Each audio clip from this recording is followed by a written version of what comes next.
శ్రీమాత్రే నమః. సద్గురు జ్యోతిష్యాలయం నుండి 2026 ఆగస్టు నెల రాశి ఫలితాలు మనం ఇప్పుడు చూడబోతున్నాం. ప్రతి ఒక్కరికి జాతకం అంటే ఒక క్యూరియాసిటీ.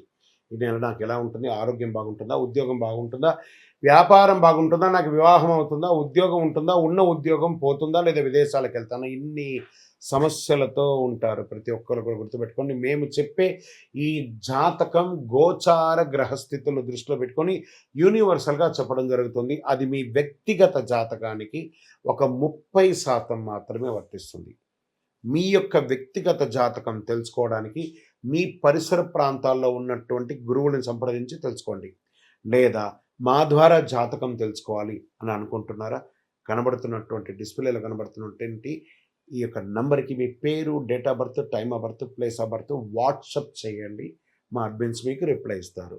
మళ్ళీ చెప్తున్నాను, జ్యోతిష్యం జాతకం అనేది పడుతున్న వర్షానికి ఒక గొడుగు మాత్రమే, కానీ జ్యోతిష్యం జీవితం కాదు. మీరు మిమ్మల్ని నమ్మండి, మీ ఇష్టదేవాన్ని నమ్మండి, కులదేవాన్ని నమ్మనండి. జ్యోతిషాస్త్రరీత్యా ద్వాదశ రాశుల్లో మొదటి రాశి అయినటువంటి మేషరాశి మిత్రులారా, 2026 ఆగస్టు నెల మీకు శుభాశుభ ఫలితాలు ఎలా ఉన్నాయనంటే, శుక్రుడు కన్యారాశిలో ప్రవేశిస్తున్నారు. కుజుడు మిథున రాశిలో, బుధుడు కర్కాటక రాశిలో, రాహు కేతుల నక్షత్ర మార్పుల కారణంగా ఆకస్మిక నిర్ణయాలు తీసుకుంటూ ఉంటారు. ఈ నెల కష్టానికి ఫలితం, తొందరపాటు నిర్ణయాలకి పరీక్ష అనే ఒక విధంగా ఉంటుంది. నెల మొదటి పక్షంలో ఆలస్యాలు, ఒత్తిడిలు కనిపించినా రెండో పక్షంలో పరిస్థితులు పూర్తిగా మీకు అనుకూలంగా మారే అవకాశం ఉంటుంది. గతంలో చేసిన శ్రమకు ఇప్పుడు గుర్తింపు లభిస్తుంది. కొత్త పరిచయాలు భవిష్యత్తులో పెద్ద అవకాశాలను ఇస్తుంది. మరి ప్రైవేట్ ఉద్యోగస్తులు లేదా గవర్నమెంట్ ఉద్యోగస్తులకి ఎలా ఉంటుందని అంటే, ప్రైవేట్ ఉద్యోగస్తులకి కొత్త బాధ్యతలు వస్తాయి. మీ ప్రతిభను ఉన్నతాధికారులు గుర్తిస్తారు. పదోన్నతి, బదిలీ లేదా జీతం పెంపు గురించి చర్చలు జరిగే అవకాశాలు ఉంటాయి. ఇంకా ప్రభుత్వ ఉద్యోగస్తులు సిద్ధమవుతున్న వారికి ఈ నెల మంచి అవకాశాలు కనిపిస్తున్నాయి. ముఖ్యంగా groups, banking, railway, police, teaching రంగాల్లో పోటీ పరీక్షలకి ఇదొక సిద్ధమవుతున్న వారు సమయాన్ని సద్వినియోగం చేసుకొని విజయం చేకూర్చుకుంటారు. ఇక సర్వీస్ సెక్టార్స్ ఉంటారు చూసారా, IT, software, BPO, banking, health care, Vidya, hotel, retail రంగంలో పనిచేసే వారికి కొత్త ప్రాజెక్టులు వచ్చే అవకాశాలు బాగా ఉన్నాయి. టీంలో మీ మాటకు విలువ పెరుగుతుంది. విదేశీ క్లయింట్లతో పనిచేసే వారికి మంచి గుర్తింపు వచ్చే అవకాశాలు ఉన్నాయి. ఇంకా వ్యాపారాలు ఎలా ఉన్నారంటే, ఇంకా వ్యాపారులకు ఆదాయం పెరిగే సూచనలు ఉన్నాయి. కొత్త బ్రాంచ్లు ప్రారంభించే అవకాశాలు ఉన్నాయి. మీ యొక్క బిజినెస్ని ఎక్స్పాన్షన్ ఆఫ్ యువర్ ఆర్గనైజేషన్స్ అంటే ఫ్రాంచైజ్ మోడల్ కానీ బ్రాంచ్ మోడల్ కానీ పెరిగే అవకాశాలు ఉన్నాయి. కొత్త ఒప్పందాలు లాభదాయకంగా మారే అవకాశాలు ఉన్నాయి. అయితే భాగస్వామ్య వ్యాపారంలో లిఖితపూర్వకమైనటువంటి ఒప్పందాలు ఖచ్చితంగా ఉండండి. మీరు ఎవరికి షూరిటీ సంతకాలు ఎవరికి పెట్టకండి. బ్యాంకింగ్ షూరిటీ కూడా పెట్టకండి. ఇంకా ఆర్థికంగా ఆదాయం బాగానే ఉన్నా ఖర్చులు కూడా విపరీతంగా పెరిగే అవకాశాలు బాగా కనపడుతున్నాయి. పాత బకాయిలు వసూలు అయ్యే అవకాశాలు కనబడుతున్నాయి. ఇల్లు, వాహనం, స్థిరాస్తి ఖర్చు చేసే అవకాశాలు ఉన్నాయి. ఇంటిని మరమ్మత్తు చేసుకుని వాస్తుపరంగా అనే అవకాశాలు ఉన్నాయి. అనవసర అప్పులు తీసుకోవడం మాత్రం మంచిది కాదు. అది కట్టడానికి చాలా ఇబ్బంది పడతారు. షేర్ మార్కెట్లో భావోద్వేగాల కంటే విశ్లేషణకు ప్రాధాన్యత ఇవ్వండి. లాంగ్ టర్మ్ ఇన్వెస్ట్మెంట్ చేయండి. షార్ట్ టర్మ్ ట్రేడింగ్లో ఒడిదుడుకులు ఉండే అవకాశాలు. షార్ట్ టర్మ్లో వాలంటీర్ ఉంటుంది కాబట్టి జాగ్రత్తగా ఉండి, దీర్ఘకాలిక పెట్టుబడులు, నాణ్యమైన కంపెనీలు పెట్టుబడులు చేయడం, కొత్త స్థిరాస్తిని చెప్పొచ్చు. అధిక రిస్క్ అస్సలు పనికిరాదు, జాగ్రత్త. ఇంట్లో శుభకార్యాలు చర్చ జరిగే అవకాశం ఉన్నాయి. బంధువుల్లో జీవిత భాగస్వామి సహకారం లభిస్తుంది.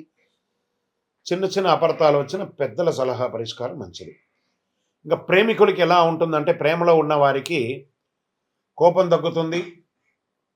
వివాహ ప్రయత్నాలు చేసుకున్న వారికి చక్కటి అవకాశాలు బాగా ఉన్నాయి. శుభవార్తలు వచ్చే అవకాశం ఉన్నాయి. ఆరోగ్యం వచ్చేటప్పటికీ బ్లడ్ ప్రెషర్ పెరిగే అవకాశం ఉన్నాయి. తలనొప్పి, కంటి సమస్యలు, నిద్రలేమి, ఒత్తిడి, హృదయపూర్వకమైనటువంటి ఇక ఛాతికి సంబంధించినటువంటి ప్రాబ్లమ్స్ వచ్చే అవకాశాలు ఉన్నాయి. ఒక శస్త్రచికిత్స కూడా అయ్యే అవకాశాలు ఉన్నాయి, జాగ్రత్త. విద్యార్థులు పోటీ పరీక్షల్లో ఉన్నవారికి ఇది మంచి సమయం అని కూడా చెప్పచ్చు. ఏకాగ్రత పెరుగుతుంది. విదేశీయ విద్య కోసం ప్రయత్నం చేస్తున్న వాళ్ళకి మంచి అవకాశాలు ఉన్నాయి. కళాకారులకి, సినిమా రంగం, టీవీ రంగం వాళ్ళకి మంచి అవకాశం. మీడియా వాళ్ళకి కూడా యూట్యూబ్ ఛానల్స్ కానీ, టీవీ ఛానల్స్ కానీ, సంగీత, నాటక, సోషల్ మీడియా రంగంలో ఉన్నవారికి కొత్త అవకాశాలు వస్తున్నాయి. మీ ప్రతిభకు ప్రశంసలు లభించే అవకాశాలు కూడా ఉన్నాయి. రాజకీయ నాయకులు ప్రజల్లో ఆదరణ పెరుగుతాయి. కొత్త బాధ్యతలు, పార్టీ పదవులు, ముఖ్య సమావేశాల్లో పాల్గొనే అవకాశం ఉంది. కాస్త మాటలు జాగ్రత్తగా మాట్లాడితే చాలా మంచిది. ఇంకా విదేశీయ ఉద్యోగాలు, వీసా, ఇమిగ్రేషన్, ఉన్నత విద్యకు సంబంధించిన పనులు పురోగతి కనబడుతుంది. ఆలస్యమైన ఫైళ్లు మాస ద్వితీయంలో ముందుకెళ్లే అవకాశాలున్నాయి. పాత కోర్టు కేసులు కొంత అనుకూలం కనిపించవచ్చు. ఆస్తి కొనుగోలు, అమ్మకాల పత్రాలు పూర్తిగా పరిశీలించి కేసులో ముందుకు చేసుకోండి. చర్చల ద్వారా తీసుకోండి. ఈ నెల మొత్తంలో తీసుకోవాల్సినటువంటి ఆరోగ్యపరమైన నిర్లక్ష్యం చేయకండి. పెద్ద మొత్తంలో అప్పు ఇవ్వకండి. కోపంతో నిర్ణయాలు తీసుకోకండి. సంతకం చేసే ముందు ఒకసారికి 2 సార్లు చదివి సంతకం పెట్టండి. ప్రతి మంగళవారం శ్రీ సుబ్రహ్మణ్య స్వామి వారిని యొక్క దర్శనం చేసుకోండి. పరిహారాల్లో ఓం అంగారకాయ నమః 108 సార్లు, ఓం సుబ్రహ్మణ్యాయ నమః 108 సార్లు సుబ్రహ్మణ్య భుజంగం పారాయణం చేయండి. నవగ్రహాల వద్ద నువ్వుల నూనె దీపం వెలిగించండి. ఎర్రటి పుష్పంతో సుబ్రహ్మణ్య స్వామికి ప్రార్థన చేయండి. కందులు, ఎర్రని కందులు, బెల్లం దానం ఇవ్వండి. ఎరుపు రంగు, కాషాయం రంగు కలిసి వస్తుంది. 1 మరియు 9 అదృష్ట సంఖ్యగా ఉంటుంది. ఆదివారం మరియు మంగళవారం అద్భుతంగా ఉంటుందని కూడా చెప్పవచ్చు. ఈ నెల అంతా కూడా మేషరాశి వారికి శుభాశుభ ఫలితాలు మిశ్రమంగా ఉంటుంది కాబట్టి తగు జాగ్రత్తలు తీసుకొని ఉండండి. ఇంకను మీ వయస్సు ఎంత ఉందో అన్ని దీపాలను మీ యొక్క ఇష్టదైవ దేవాలయంలో ప్రార్థన చేయండి.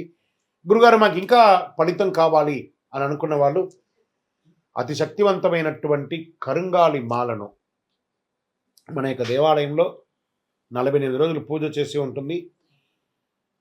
మీ గోత్రనామాలతో తెప్పించుకోండి. అద్భుతమైనటువంటి ఫలితాలను పొందండి. విజయోస్తు.